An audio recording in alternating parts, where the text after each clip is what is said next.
No início dessa minha fala, já digo que quero, nessa oitiva, aproveitando que o depoente não responderá nenhuma pergunta, senhor presidente, eu quero aproveitando que estamos chegando ao fim dessa CPMI, fazer o resumo de alguns fatos que nós pudemos ver nesses últimos meses aqui na CPMI. Mas antes disso, eu quero mostrar o primeiro vídeo, que é do senhor Wagner Freitas, do impeachment da Dilma. É a intolerância, é o preconceito de classe contra nós. Quero dizer em alto bom tom que somos defensores da unidade nacional e que isso implica agora, nesse momento, ir para as ruas entrincheirados com arma na mão se tentarem derrubar a presidenta Dilma Rousseff.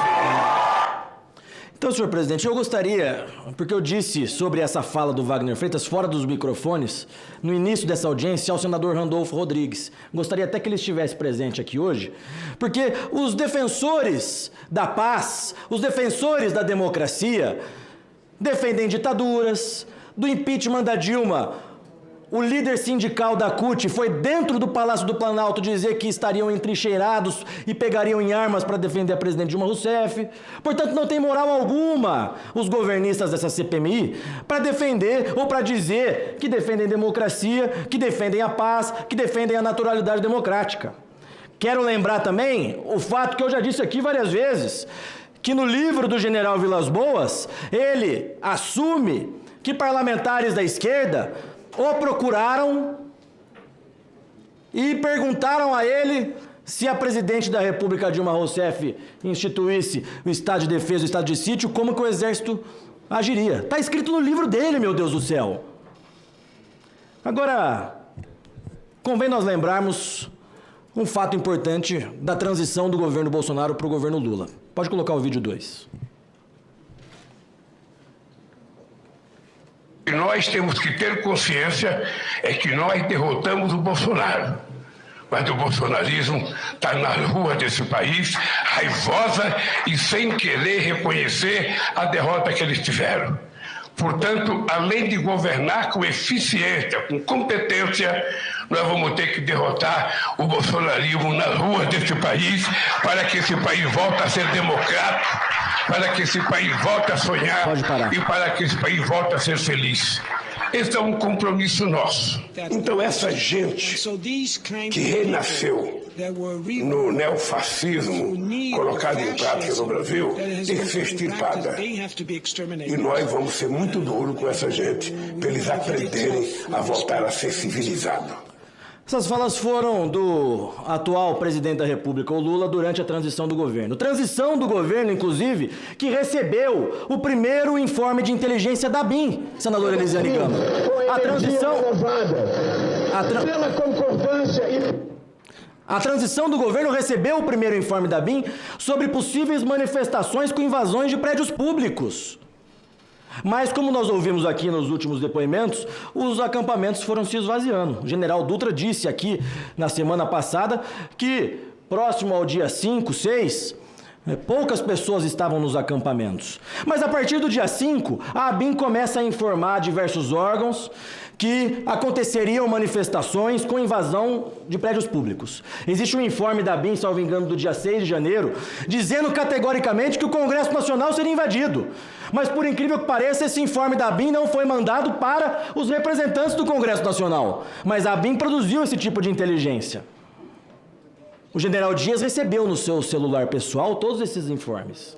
O general G. Dias, que era o responsável pela segurança do Palácio do Planalto, sabia que aconteceriam manifestações com invasão de prédios públicos e nada fez.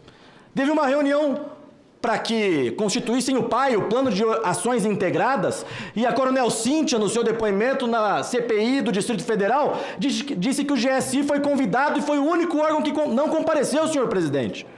O GSI foi convidado e não compareceu. E também nós temos mensagem do Saulo Cunha com o Leonardo Singer, mensagens que estão em posse dessa CPMI, dizendo que eles já sabiam que forças do Distrito Federal, a Polícia Militar do Distrito Federal, fariam corpo mole.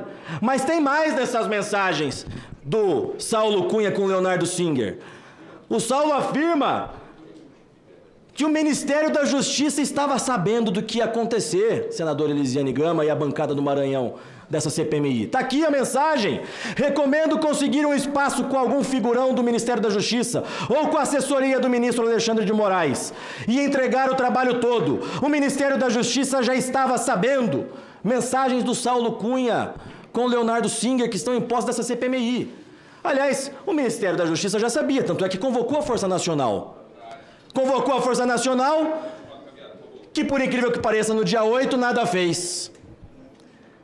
E nada fez, senadora Damares, com a justificativa de que, olha, precisavam da autorização do governador. Mas não precisavam da autorização do governador para a proteção de prédios públicos federais. Não precisam da autorização do governador para proteger o prédio do Palácio do Planalto, para proteger o prédio do Supremo Tribunal Federal, para proteger o prédio do Congresso Nacional. Me parece que tudo se passou, senhor presidente e relatora, de uma construção de narrativa. Eu quero passar o vídeo 3. Essas câmeras, senhor presidente, que foi uma das 2 câmeras que o Ministério da Justiça disponibilizou para essa comissão em descumprimento à totalidade do requerimento.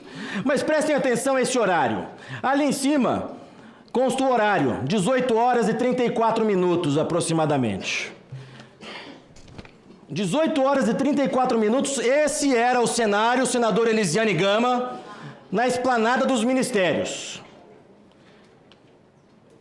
Às 18 horas e 36 minutos, olha, mesmo horário, estava acontecendo exatamente isso que vocês estão vendo no telão. Nesse mesmo horário, o senador Randolfo Rodrigues, senhor presidente, peticiona ao Supremo Tribunal Federal, com a narrativa toda pronta.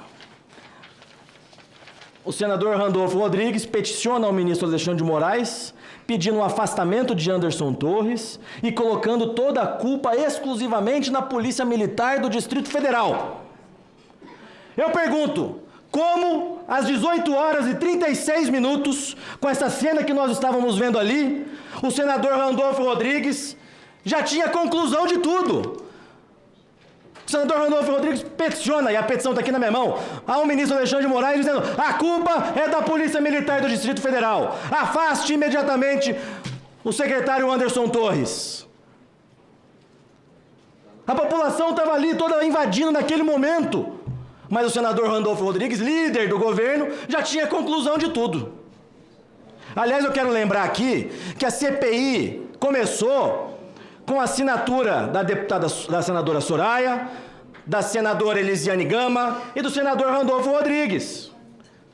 Eles coletaram as assinaturas necessárias para instalar uma CPI exclusivamente do Senado Federal. Mas no dia 18 de janeiro, o presidente Lula diz: CPI não vai ajudar. E milagrosamente, o governo desiste da CPI. Não só desiste, como começa a atuar para inviabilizar a CPMI. Começa a oferecer emendas parlamentares para os deputados e senadores retirarem suas assinaturas. Mas tem mais, senhor presidente. O interventor, senhor Ricardo Capelli, ele inocenta no seu relatório o coronel Fábio, da Polícia Militar do Distrito Federal, que é o responsável por ter colocado a tropa de sobreaviso. Inclusive tem mensagens dizendo que fariam embargos auriculares com o Andrei, o chefe da Polícia Federal, para soltar o Fábio. O coronel Klepter, que transmitiu essa mensagem à tropa, foi promovido pelo Capelli. Então, como é essa equação do governo? Os responsáveis por deixar a tropa de sobreaviso foram promovidos pelo Capelli, o interventor. O GSI, que era o responsável pela segurança do Palácio do Planalto, desde o dia 5 sabia do que ia acontecer, não acionou o plano escudo, mentiu nessa CPMI. Nós temos ofício do comandante do Exército Brasileiro dizendo que o plano escudo não foi acionado, que era responsabilidade do GSI. E ele nada fez. GSI, o senhor G. Dias, o general do Lula, nada fez. Aliás, o Capelli, interventor, tinha todas essas imagens, senhor presidente. E quando vazam essas imagens para a CNN, não sei de quem que vazam, mas curioso é que quem tinha as imagens vira ministro do GSI. O Ricardo Capelli virou ministro do GSI com a demissão do general G. Dias. Curioso isso. Um fato curioso. E agora a Força Nacional, que é a força... Eu vou concluir, deputado. Pode ficar tranquilo que quem comanda o tempo é o presidente da CPMI. Agora, em relação à Força Nacional, nós não conseguimos ouvir até agora. Força Nacional, que estava acionada desde o dia 6, para a proteção de prédios públicos federais, que não precisava de autorização de governador nenhum e que nada fez diante das invasões. Então, senhor presidente, cada vez mais eu chego à conclusão de que tudo se passou de uma grande construção de narrativa, em que o governo disse, deixem entrar, deixem invadir, porque nós teremos lucros políticos em decorrência das invasões. Obrigado, senhor presidente. Muito obrigado, deputado.